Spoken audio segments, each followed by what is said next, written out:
जय जगन्नाथ सांग मैंने स्वागत करुच्ची आज ब्लॉग को आपण मैंने मोर पूर्व ब्लॉग रे देखिथिबे कि आमे केमिति सेलिब्रेशन करथिलु मो पुअर जन्मदिन को माने जन्मदिन तार है एप्रिल 20 रे किंतु आमे 19 तारिख रे सेलिब्रेशन करिछु कहीं ना ए वर्ष एप्रिल 20 अक्षय तृतीया और सोमवार थिला बोली आमे 19 तारिख रे सेलिब्रेशन करिथिलु। जदि आपण मैंने मोर पूर्व ब्लॉग देखी ना ताले एभी जाई देखि दियंतु। एप्रिल 20 अक्षय तृतीया थिला भल दिन थिला पुणी तार जन्मदिन थिला बोली आमे घरे गोटे सत्यनारायण को पूजा करिथिलु आ कौन कौन सब कलु वीडियोटी को कंटिन्यू करंतु ताले सब जानि परिबे। मो पुअर 2 वर्ष कंप्लीट हो गला तेणु प्रथम वर्ष रे भी मध्य आमे घरे सत्यनारायण को पूजा करिथिलु। ए वर्ष जेहेतु आमे बाहर अछु किंतु जाहो आमको जने ओडिया ब्राह्मण मिल गले मो पूजाटा ही भलरे हैला। वीडियोटी को शेष पर्यंत देखंतु।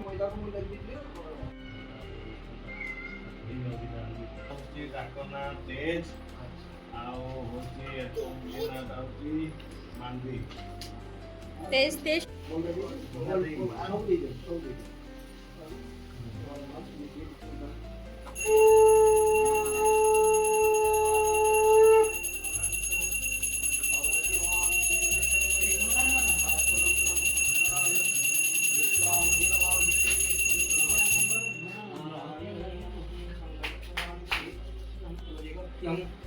यवाकुसुमहन्तस्य प्रियङ्कात्मं मङ्गलं पदोषधनं मङ्गलं पुनरेकाख्यं मङ्गलं पुनर्मयि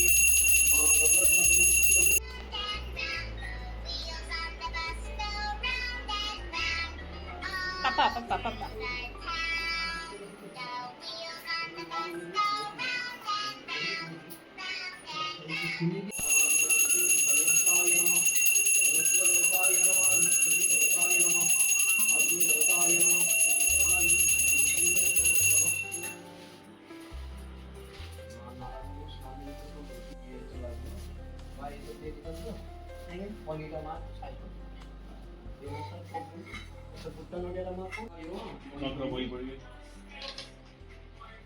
श्री श्री सत्यनारायण पंचमी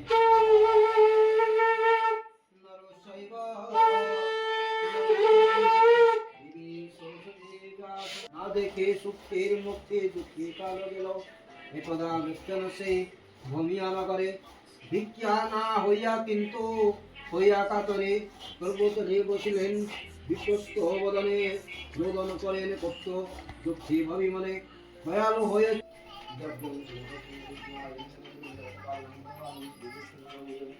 ये मितिं ददामि सुगन्धि सर्वाय धर्मान्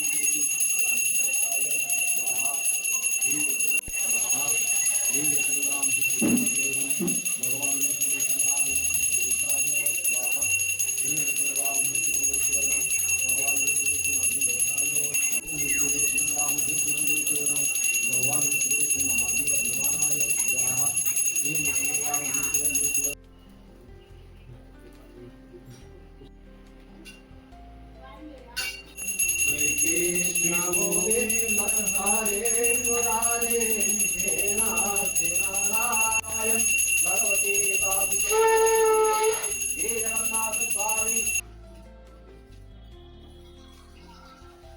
आज चेयर में देखा दीवार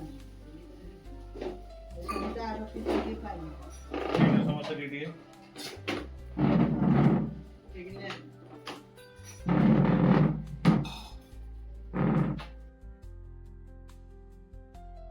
तो आज जेहेतु तार जन्मदिन तेणु सत्यनारायण को पूजा सरला परे मु ता पई घरे गोटे चॉकलेट रो केक टी बनै देइथिली।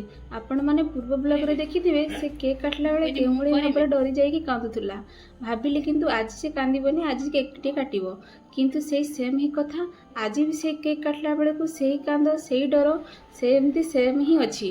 तेणु आमे दुई जण जेते प्रकार चेष्टा कलु ताको भुलेबा पई किंतु से जमरे भी भुलिला से केक काटला बेले सेही कांद तार अछि।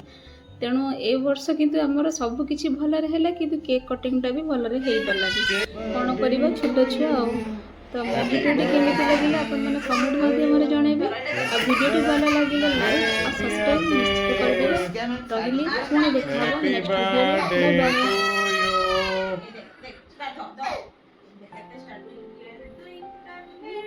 Start our wonder what so up above the world so high like a diamond in the sky. Happy birthday. Thank you. God bless you, beta. है